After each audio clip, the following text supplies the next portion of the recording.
ভূমিকম্প শুরু হলে প্রথম কাজ হল শান্ত থাকা। আতঙ্কিত হলে ভুল সিদ্ধান্ত নেওয়ার সম্ভাবনা বেড়ে যায়।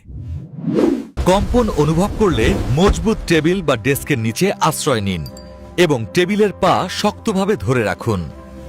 জানালা, কাচের দরজা বা ভারী জিনিসের কাছ থেকে দ্রুত সরে যান, কারণ এগুলো ভেঙে পড়ে গুরুতর আঘাতের কারণ হতে পারে।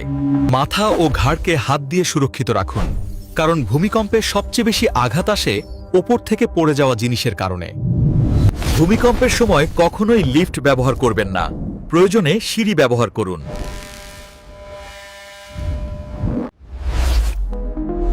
মোবাইল চার্জ সেভ করে জরুরি বার্তা ও সরকারি নির্দেশনা পর্যবেক্ষণ করুন। ভূমিকম্প থেমে গেলে গ্যাস, বিদ্যুৎ ও পানি লাইন বন্ধ করে দিন, যাতে পরবর্তী দুর্ঘটনা এড়ানো যায়। কম্পন থামলে খোলা জায়গায় যান, উঁচু ভবন এবং বিদ্যুৎ লাইনের কাছ থেকে দূরে থাকুন। জরুরি অবস্থার জন্য একটি ইমার্জেন্সি কিট প্রস্তুত রাখুন, যাতে টর্চ, পানি, পাওয়ার ব্যাংক, বাঁশি ও প্রাথমিক চিকিৎসা উপকরণ থাকে। মোবাইল নেটওয়ার্ক বন্ধ থাকলে ব্যাটারি চালিত রেডিওতে জরুরি তথ্য শুনুন। ভূমিকম্পের সময় দৌড়াদৌড়ি করবেন না, শৃঙ্খলিতভাবে সিঁড়ি দিয়ে নামুন।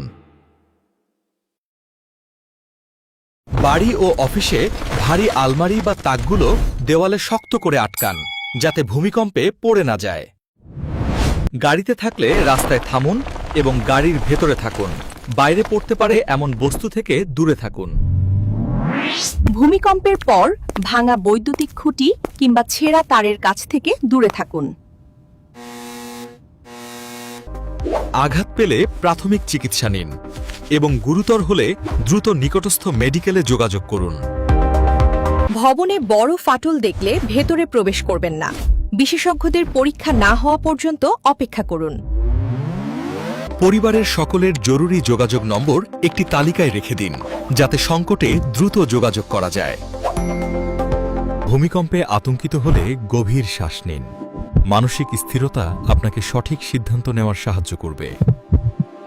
ভূমিকম্পের পর নিরাপদে সরে যাওয়ার পথ আগে থেকেই জেনে রাখুন, যাতে আপৎকালীন অবস্থায় দ্রুত সরে যেতে পারেন। যে কোনো বিপদের সময় সরকারি হেল্পলাইন নম্বরে যোগাযোগ করুন এবং যাচাই করা তথ্য ছাড়া গুজবে বিশ্বাস করবেন না।